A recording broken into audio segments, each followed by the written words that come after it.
Hi there, I'm Susan Webb Tregay, and I'm here to show you how to master disaster. The fourth step in mastering disaster is to unify your painting.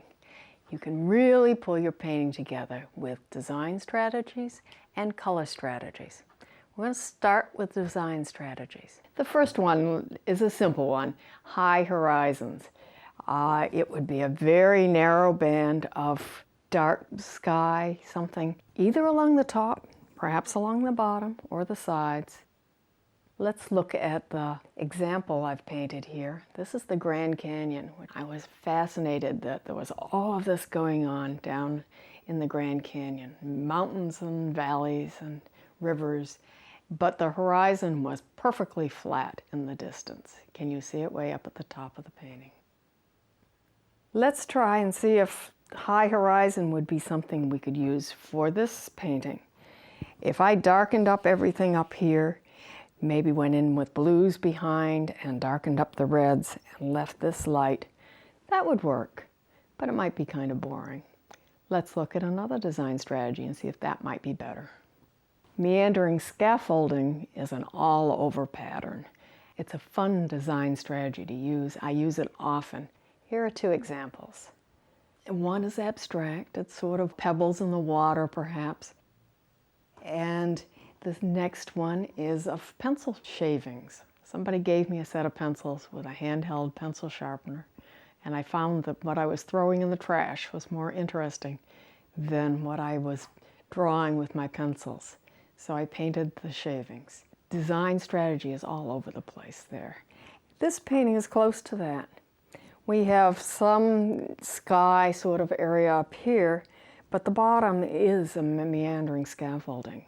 We could extend our greenery and our stems and buds up and make this a meandering scaffolding painting, but I don't think I will.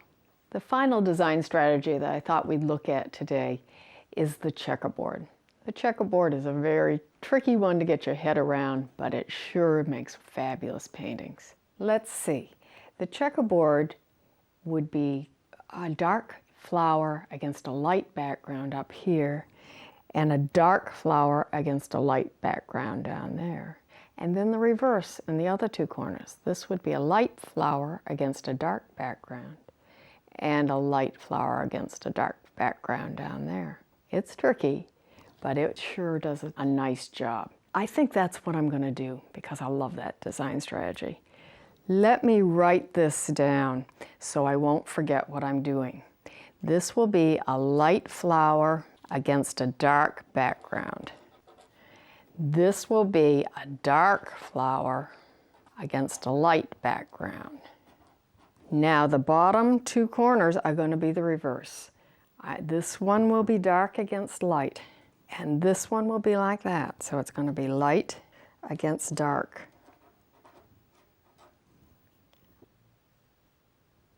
Let's start by darkening up the background behind this flower. We'll be able to see what's going on better. I'm going to start with some blues and see where that goes. It'll be nice against the yellow background. Again, I'm running a small wash, and it's a complicated wash. And I'm bringing down that bead of paint behind there. See how I've popped out the yellow flower?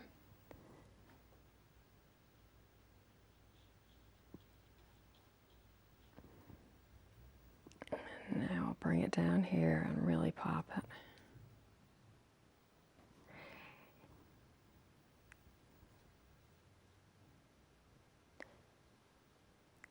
I'm trying to keep the bead of paint going. And we've begun to pop that out. Let me paint on the other side of the flower and we'll get the real feeling for it. Here's a little sky hole peeking through. We have to decide where to stop changing the backgrounds. We don't want to stop right dead nuts in the middle of the painting. We want to make sure it goes behind the petals and stems a little bit. That's a choice that you have to make in several of these design strategies. Just can't end abruptly. So we really have a light flower against a dark background, but it stops right there. We have to begin to pull it over further and begin to lighten it up.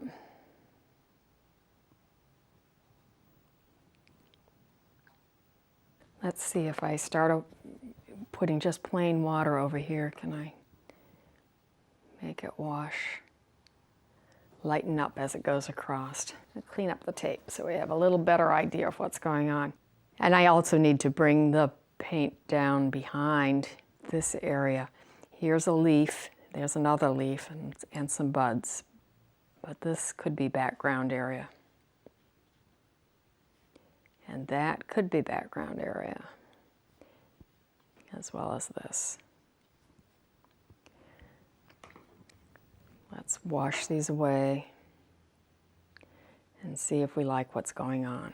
We don't have to make all of the decisions right now. I'm seeing one light spot here that also needs to have the blue pass behind it. So we'll catch it there.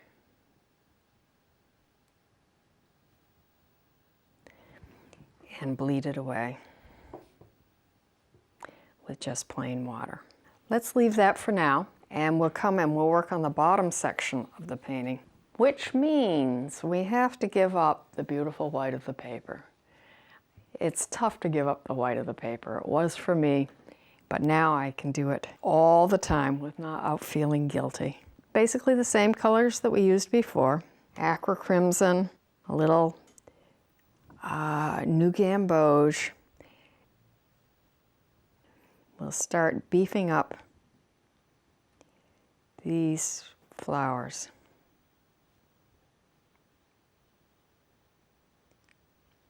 Maybe a little bit of permanent magenta. We'll begin to get some shade colors going on down in here because we want these as dark as we reasonably can have them. And now we'll go in on this petal and make this nice and rich and dark.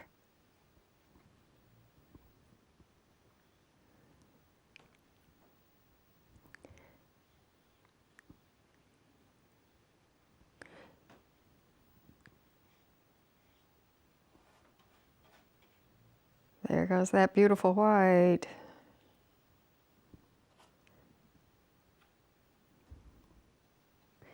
And we need to come down and save our zinnias that we put in here in step one.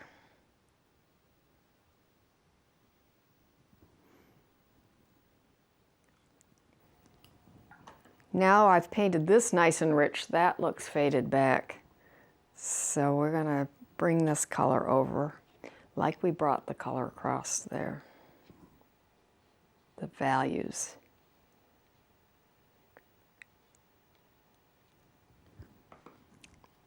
Second verse, same as the first. I'm using the same colors predominantly.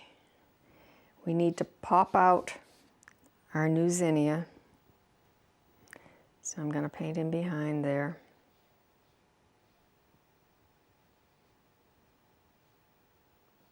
I think I will make this go deeper too. That's pass it that far.